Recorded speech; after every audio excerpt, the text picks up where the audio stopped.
Olha, o empresário Edson Lopes, que atropelou um casal de policiais militares que faziam ciclismo ali na rodovia AL-220 em Arapiraca, se entregou hoje à polícia. Vamos ao vivo agora trazer o Alan Garcia, porque a gente vai falar dessa prisão. A prisão dele que já tinha sido decretada, né, desde a quinta-feira passada. O acidente foi no dia 14 de outubro, num sábado, né? Depois a polícia logo chegou à autoria, né? Quem foi o autor, a pessoa que provocou o atropelamento, ainda não está provado se ele havia bebido ou não, porque ele não se apresentou de pronto, não chegou a fazer nenhum teste do bafômetro, né, do etilômetro, mas disse depois, através de uma nota divulgada pelo advogado, que ele não tinha bebido, que estava apenas em uma comemoração, uma reunião familiar, realmente num estabelecimento comercial perto dali, mas que não ingeriu bebida alcoólica. É o que sustenta esse empresário, o motorista que teve essa prisão temporária decretada pela Justiça, ficou dizendo que ia se entregar, demorou um pouquinho, mas hoje, finalmente, ele se entregou à Polícia Civil lá em Arapiraca. E é sobre esse assunto que eu vou conversar com o Alan Garcia. Ele está pronto para trazer detalhes, né, dessa entrega. Será que ele deu algum depoimento, Alan? Você tem essas informações detalhadas? É com você. Oi, Beatriz. Boa noite para você mais uma vez, para quem está aqui com a gente no Cidade. Então, o empresário Edson Lopes se apresentou hoje à delegacia lá em Arapiraca, região, né, onde aconteceu o atropelamento, onde ele matou a policial Cibele e feriu o marido dela, que recebeu alta ontem. Se apresentou hoje, portanto, o empresário, a polícia. A defesa dele disse que ele não estava foragido, como nós da imprensa e as redes sociais também divulgamos. Segundo a defesa dele, o empresário estava numa negociação com a Polícia Civil para fazer essa apresentação, né, sem colocar em risco a segurança dele. Bom, mas a Justiça, né, na semana passada, pediu a prisão dele, uma prisão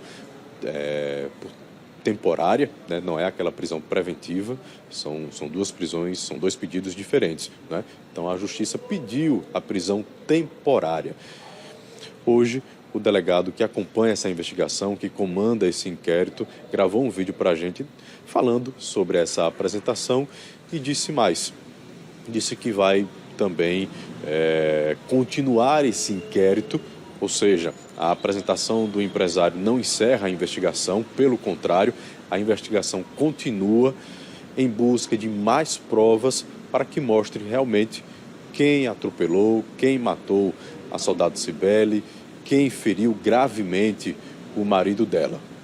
As informações mostram que é o empresário Edson Lopes. Claro que a investigação vai continuar. Nós temos então agora a fala do delegado. Vamos assistir.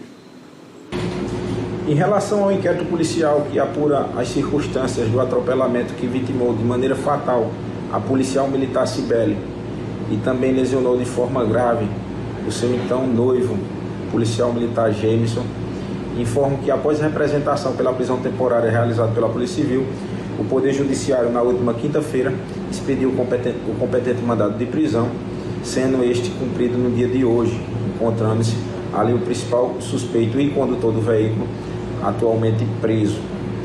Informo também que o inquérito policial continua em trâmite no intuito de angariar mais elementos de informação para que possa robustecer ali elementos relacionados à materialidade, como também à autoria daquele fatídico episódio.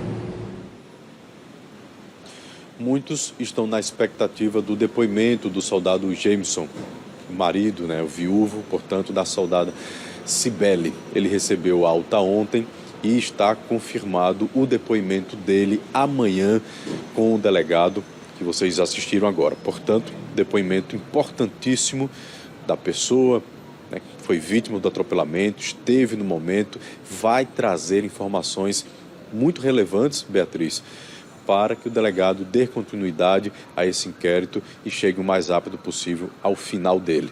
Portanto, amanhã, possivelmente, traremos mais informações sobre esse caso, agora com o depoimento do soldado que sobreviveu, recebeu alta ontem e amanhã vai prestar o depoimento dele ao delegado. Eu volto com você. Muito obrigada, Alain, pelas suas informações e até daqui a pouco com outras notícias aqui no Cidade. Olha, de acordo com o delegado, essa prisão é temporária por 5 dias, prorrogáveis por mais 5 dias. Então, embora essa prisão tenha sido muito esperada pelos familiares das vítimas, na realidade não é por tanto tempo assim que ele vai ficar detido, né? Pela natureza do próprio mandado de prisão temporária. Então, são 5 dias que ele permanecerá no presídio e esse prazo pode se renovar por mais 5 dias, ou seja, no total, 10 dias. Daqui para lá, o delegado conclui o inquérito, remete, né, à Justiça, né, ao Ministério Público, que vai dizer se ele fica preso por mais tempo ou se ele vai responder a esse processo em liberdade. É o que a gente fica aqui também acompanhando, né? Os próximos passos daqui para frente, uma vez que ele já está preso. O delegado não tem como afirmar, inclusive mandou a equipe de investigação lá no bar, no estabelecimento onde ele estava reunido com a família e teria perguntado para os garçons se alguém viu o empresário bebendo. Mas a equipe que trabalha no bar disse que não, que ele não estaria realmente consumindo bebidas alcoólicas. Esse foi o depoimento que a polícia conseguiu informalmente, ouvindo as pessoas que estão no bar. A polícia também está tentando trabalhar as imagens de câmeras do estabelecimento para saber se realmente dá para provar, né, o dolo, né, a responsabilidade em ingerir possivelmente bebida alcoólica e depois sair transitando numa rodovia como essa, atropelando em cheio duas pessoas que tiveram ferimentos gravíssimos, tanto é que a Cibele morreu na hora, praticamente, né? E o esposo, né, na verdade o noivo dela só saiu ontem, depois de vários dias internado, saiu em estado de choque, né, com o luto, com a perda da sua companheira, mas claro, ele que foi recebido calorosamente pelos seus companheiros de farda. Agora, a última pergunta aqui que eu queria fazer, nessa dúvida que fica, bebeu, não bebeu, bebeu, não bebeu, olha só, se a pessoa não tem culpa, né? Se a pessoa estava no estabelecimento, provoca um acidente, sabe da gravidade disso, porque foi ampla a divulgação, né, de que uma pessoa tinha morrido em decorrência daquele atropelamento, e se você não tem culpa no cartório, né, por que você não procurou a unidade policial, amparado pelo seu advogado, para fazer já naquele mesmo dia o exame do bafômetro, para provar e agora não deixar dúvidas de que não tinha ingerido bebida alcoólica? Por que não tomar uma atitude como essa? Né? Se tem um advogado que o defende, como deve ser feito o trabalho do advogado, naquele mesmo momento ele podia ter dito, olha, eu já quero mostrar para a justiça aqui que eu não estava bebendo, eu não estava embriagado, já vamos fazer logo aqui essa noite ainda. Isso não foi feito. Isso não foi feito, ele apareceu muito depois, já com uma versão que é defendida inclusive pela família, mas diante da gravidade e da morte de uma pessoa, era uma medida plausível, não é? Inteligente a ser tomada naquele momento, se ele não tinha o que esconder. Concorda? Acho que isso é um pensamento que todo mundo tem. Mas enfim, agora é questão de justiça, vamos esperar as definições, tá bom?